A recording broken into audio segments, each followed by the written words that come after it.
I do not expect finance minister to be like Dr. Manmohan Singh. Certainly, I also don't want to be like Dr. Manmohan Singh. Nirmala Sitharaman ने एक बात कही थी, मैं doctor Manmohan Singh जैसा नहीं बनना चाहती। ठीक है ताई, आप मत बनिए, लेकिन देश को यह भी बताइए कि आप किस चीज की फाइनेंस मिनिस्टर बनना चाहती हैं, इकोनॉमी की या नैरेटिव की। डेटॉल से मुंह साफ कर दो भैया कांग्रेस वाले। So Rahul call is not now. Rahul call is where Congress party is. House is Amir Khan. क्योंकि डॉक्टर मनमोहन सिंह कोई पॉलिटिकल पोज नहीं थे, वो इस देश की मॉडर्न इकोनॉमिक सर्वाइवल स्टोरी का बैकबोन थे। उन्होंने कैम्ब्रिज यूनिवर्सिटी से इकोनॉमिक्स पढ़ी, ऑक्सफोर्ड यूनिवर्सिटी से डीफिल की और ऑक्सफोर्ड में उन्हें एडम स्मिथ प्राइज मिला। ये सिर्फ डिग्री नहीं होती, ये उस इंटेलेक्चुअल डिसिप्लिन का प्रूफ होता है जो क्राइसिस में डिसीजन लेने का साहस देता है। उसके बाद उन्होंने आईएमएफ में काम किया, ग्लोबल फाइनेंशियल सिस्टम को सिर्फ थ्योरी में नहीं रियल वर्ल्ड में समझा और भारत लौटकर chief economic advisor, RBI governor, planning commission के डेप्यूटी कमिश्नर और फिर फाइनेंस मिनिस्टर बने। ये पॉलिटिकल लॉयल्टी का रिवॉर्ड नहीं था, ये कॉम्पिटेंस और क्रेडिबिलिटी का रिजल्ट था और यही चीज आज की लीडरशिप में बहुत ज्यादा मिसिंग लगती है। I honestly believe that history will be kinder to me than the contemporary media or the power. अब 1991 याद कीजिए, भारत फॉरेन एक्सचेंज क्राइसिस में था, इंपोर्ट कवर कुछ ही हफ्तों का बचा था, देश को गोल्ड गिरवी रखकर लोन लेना पड़ा। उस समय डॉक्टर मनमोहन सिंह ने देश को यह नहीं कहा था कि सोच बढ़ा रखिए, 2047 देखिए। उन्होंने कहा था आज पेनफुल फैसले लेने होंगे तभी कल बचेगा। उन्होंने लाइसेंस परमिट राज तोड़ा, ट्रेड बैरियर्स हटाए, प्राइवेट सेक्टर को ब्रीदिंग स्पेस दी, फॉरेन इन्वेस्टमेंट के लिए दरवाजे खोले और इकोनॉमी को बंद पिंजरे से निकालकर कंपटीशन में खड़ा कर दिया। यह सब उन्होंने उस समय किया जब सरकार कमजोर कोएलिशन पर थी, ब्रूट मेजॉरिटी नहीं थी और हर रिफॉर्म संसद में पॉलिटिकल वॉर बन जाता था। फिर भी उन्होंने पीछे हटना नहीं चुना क्योंकि उन्हें पॉपुलैरिटी नहीं चाहिए थी, उन्हें इकोनॉमी बचानी थी। और आज फाइनेंस मिनिस्टर कहती है मैं डॉक्टर मनमोहन सिंह जैसा नहीं बनना चाहती। ताई, इस लाइन का मतलब ये नहीं है कि आप हम्बल हैं, इसका मतलब ये है कि आप ओपनली कह रही हैं मुझे क्राइसिस हैंडलिंग वाली सीरियसनेस नहीं चाहिए। डॉक्टर मनमोहन सिंह इकोनॉमी को पॉलिसी की भाषा में देखते थे, आप इकोनॉमी को स्लोगन की भाषा में बेचती हैं। वो बजट को क्राइसिस टूल की तरह इस्तेमाल करते थे, आप बजट को ब्रांडिंग डॉक्यूमेंट बना चुकी हैं। वो शॉर्ट टर्म पेन को समझकर सामने पॉलिसी बनाते थे, आप शॉर्ट टर्म पेन को इग्नोर करके लॉन्ग टर्म पोस्टर बना रही हैं। और यही फर्क आज इस बजट में दिखता है क्योंकि इकोनॉमी को विजन नहीं ऑक्सीजन चाहिए और आप उसे पावर पॉइंट दे रही हैं। ये बजट 2047 के विकसित भारत की हमारी ऊंची उड़ान का मजबूत आधार है। 2026 के बजट से पहले ही इकोनॉमिक सर्वे साफ इशारा कर चुका था कि इकोनॉमी हेडविंड्स में जा रही है, ग्रोथ फ्रेजाइल है, डिमांड कमजोर है और ग्लोबल प्रेशर बढ़ रहा है। लेकिन बजट से ठीक पहले गोदी मीडिया ने नैरेटिव बना दिया कि इस बार ताई शॉर्ट टर्म नहीं लॉन्ग टर्म विजन लेकर आ रही हैं। 2030 और 2047 के सपने दिखाए जाएंगे और जैसे ही कोई सरकार 2026 छोड़कर सीधे 2047 पर भागने लगती है, समझ लीजिए वर्तमान पर बोलने के लिए कुछ बचा नहीं है। यह बजट उस बात का हिसाब देने के लिए होना चाहिए था कि 9 साल में जॉब्स कहां पहुंची, रियल वेजेस क्यों जमी रही, एमएसएमई क्यों स्ट्रगलिंग है, कंजम्पशन क्यों स्लो है और प्राइवेट इन्वेस्टमेंट हेजिटेंट क्यों है। लेकिन आपको गोल्स मिलते हैं, रोड मैप नहीं मिलता, फ्यूचर का ग्लिटर दिखाया जाता है, प्रेजेंट की स्ट्रेटेजी नहीं। और इसी खोखलेपन का सबसे ब्रूटल सबूत मार्केट ने उसी वक्त दे दिया जब भाषण के बीच सेंसेक्स 10,100 पॉइंट्स टूट गया और दिन के अंत तक 10,500 पॉइंट्स नीचे चला गया।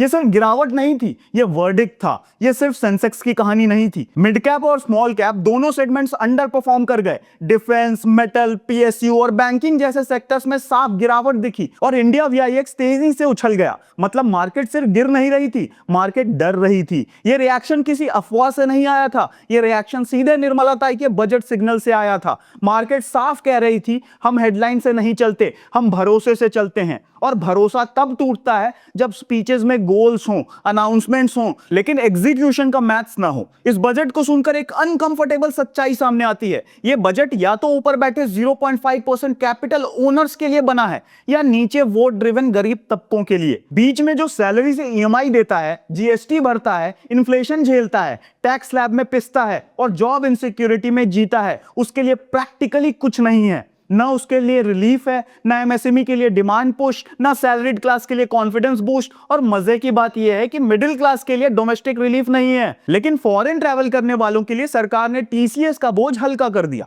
पहले विदेश खर्च करने पर 20% तक टीडीएस कटता था, अब उसे घटाकर सिर्फ 2% कर दिया गया। यानी जो पहले से बाहर घूम सकता है उसके लिए सुविधा है, और जो देश के अंदर महंगाई, ईएमआई और स्कूल फीस से जूझ रहा है उसके लिए कुछ नहीं। ये मोदी सरकार की पॉलिसी प्रायोरिटी को बहुत साफ दिखाता है। तो सवाल सीधा है, अगर आम लोगों के लिए कुछ नहीं, बिजनेस रिकवरी के लिए कुछ नहीं और 2026 के लिए क्लियर प्लेबुक नहीं, तो ये बजट आखिर बना किसके लिए है? अगर सरकार के पास स्ट्रैटेजी है तो वो एक्शन में क्यों नहीं दिखती? दिखती है तो सिर्फ भाषा में, think big, vision, corridors, capacity building. अब हेल्थ केयर में भी वही इल्यूजन दिखता है। फंडिंग थोड़ी बढ़ाई गई है, कुछ एसेंशियल कैंसर ड्रग्स और रेयर डिजीज ट्रीटमेंट्स पर कस्टम ड्यूटी हटाई गई है। सुनने में अच्छा लगता है, लेकिन पब्लिक हेल्थ स्पेंडिंग आज भी जीडीपी का सिर्फ 1.9% है, जबकि मिनिमम टारगेट 2.5% है। मतलब साफ है, आज भी आपकी मेडिकल सिक्योरिटी आपकी रिस्पॉन्सिबिलिटी है। एक बीमारी, एक एक्सीडेंट और आप हॉस्पिटल के गेट पर। अगर इंश्योरेंस नहीं है तो आपकी जेब से लेकर बैंक अकाउंट तक डाउनहिल शुरू हो जाता है।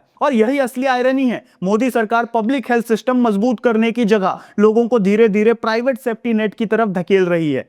बजट का हिडन मैसेज साफ है, सरकार आपकी मेडिकल सिक्योरिटी नहीं बनेगी, आप खुद इंश्योरेंस लेकर अपना फ्यूचर बचाइए। ये वेलफेयर स्टेट नहीं है, ये सर्वाइवल स्टेट है। अब आते हैं उस हिस्से पर जिसने मार्केट्स की कमर तोड़ दी। डेरिवेटिव्स पर सिक्योरिटी ट्रांजैक्शन टैक्स बढ़ा दिया गया। फ्यूचर्स पर 0.02% से 0.05% और ऑप्शंस पर 0.1% से 0.15%।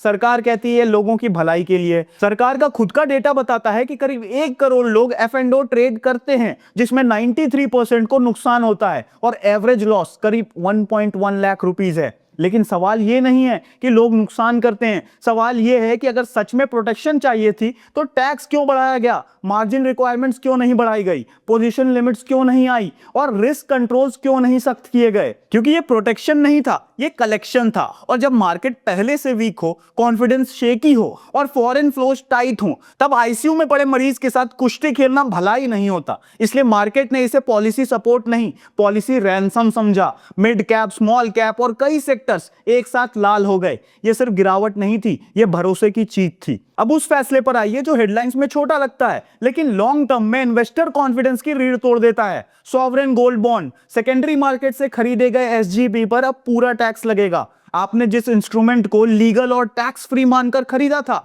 उसी के बाद रूल बदल दिया गया। ये प्रैक्टिकली रेट्रोस्पेक्टिव टैक्सेशन जैसा है। आज सेकेंडरी बायर पर टैक्स, कल ओरिजिनल सब्सक्राइबर पर और परसों शायद पूरे इंस्ट्रूमेंट पर। यही सिर्फ एसजीपी का मामला नहीं है, यह प्रेसिडेंट बनता है। आज गोल्ड बॉन्ड, कल इक्विटी या म्यूचुअल फंड। पॉलिसी क्रेडिबिलिटी धीरे धीरे खत्म होती है। इकोनॉमी नंबर से नहीं चलती, इकोनॉमी भरोसे से चलती है। और यह फैसला सीधे मोदी सरकार की पॉलिसी क्रेडिबिलिटी पर चोट करता है। अब देखिए, इसी बजट में ऑडिट और टैक्स कंप्लायंस पर पेनल्टीज और सख्त कर दी गई। 1 दिन की देरी पर भारी जुर्माना, 1 महीने की देरी पर और ज्यादा। सरकार इसे डिसिप्लिन कहेगी, लेकिन जब बिजनेस कैश फ्लो स्ट्रेस में हो, रिसीवेबल्स लेट हो और डिमांड कमजोर हो, तब यही कंप्लायंस हैरासमेंट बन जाती है। ये उस इकोनॉमी पर एक्स्ट्रा प्रेशर है जो पहले से लड़खड़ा रही है। अब इस बजट का सबसे बड़ा इल्यूजन देखिए, 25 साल का विजन।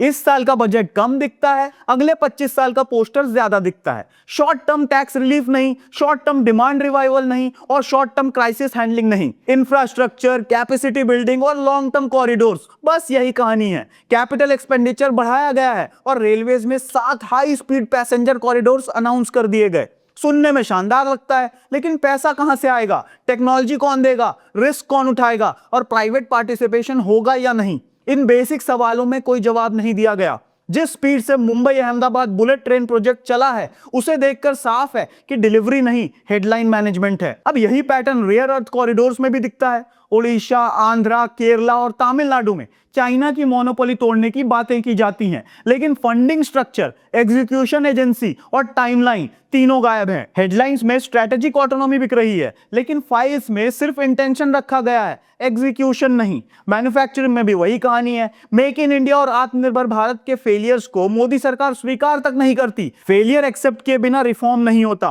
और रिफॉर्म के बिना सिर्फ नया स्लोगन आता है। सेमीकंडक्टर्स, एमएसएमई फंड और रेयर अर्थ इकोसिस्टम फिर से अनाउंस कर दिए गए हैं। लेकिन ये नहीं बताया गया कि 9 साल में मैन्युफैक्चरिंग शेयर बढ़ा या नहीं, एक्सपोर्ट्स की कॉम्पिटिटिवनेस सुधरी या नहीं। हर साल नई कहानी, लेकिन पुरानी शुरुआतों का ऑडिट कभी नहीं। पूरा बजट सप्लाई साइड सोचकर टिका हुआ है। फैक्ट्रीज बना दो, हाईवे बना दो, लॉजिस्टिक्स स्मूथ कर दो और बाकी अपने आप ठीक हो जाएगा। लेकिन जब तक लोगों के हाथ में पैसा नहीं होगा और कॉन्फिडेंस नहीं होगा, तब तक डिमांड नहीं बनेगी। रियल वेजेस कई सालों से प्रैक्टिकली स्टैग्नेंट हैं। लेकिन इस बजट में ये सवाल पूछने की भी हिम्मत नहीं दिखाई गई कि लोग उतना ही क्यों कमा रहे हैं और खर्च क्यों नहीं कर पा रहे। यही वजह है कि कंजम्पशन रिवाइवल सिर्फ पावर पॉइंट में दिखती है। इस बजट में अनाउंसमेंट्स बहुत से हैं, लेकिन टाइमलाइंस नहीं है, फंडिंग सोर्सेज नहीं है और एग्जीक्यूशन मॉडल अनक्लियर है। Bullet train, freights, corridors, universities, townships और रेयर अर्थ हब्स, ज्यादातर प्रोजेक्ट्स आज भी पावर पॉइंट स्टेज पर हैं। Smart cities, skill India, make in India और आत्मनिर्भर भारत, नाम सबको याद है, डिलीवरी का ग्राउंड रियलिटी भी सबको याद है। अब जब कहा जा रहा है कि यह बजट नैरेटिव मैनेजमेंट है, तो यह पॉलिटिकल लाइन नहीं है, यह इकोनॉमिक डायग्नोसिस है। मोदी सरकार ने इस बजट में साफ दिखा दिया है कि उनके पास शॉर्ट टर्म इकोनॉमी मैनेजमेंट का कोई आंसर नहीं बचा है। पूरा स्ट्रक्चर सप्लाई साइड थिंकिंग पर टिका है, जबकि असली क्राइसिस डिमांड और कॉन्फिडेंस का है। याद रखिए, हम 2026 में जी रहे हैं, 2047 में नहीं। जिस रफ्तार से इकोनॉमी चल रही है, बहुत जल्द लोगों की जेब पर सीधी चोट पड़ने वाली है और तब ये लॉन्ग टर्म विजन, ये ग्लॉसी कॉरिडोर्स और ये डेवलप्ड इंडिया के पोस्टर्स बहुत खोखले लगेंगे। साफ शब्दों में कहूं, ये बजट डिसअपॉइंटिंग है और जो आपको इससे उल्टा समझा रहा है, वो या तो सच में भाग रहा है या फिर मोदी सरकार का नैरेटिव बेच रहा है। सरकार अपना बजट जैसे चाहे बनाए, लेकिन अपनी हेल्थ, अपनी फैमिली सिक्योरिटी और अपनी फाइनेंशियल सेफ्टी अब आपको खुद संभालनी पड़ेगी। आपके फाइनेंसेस को सीरियसली प्लान कीजिए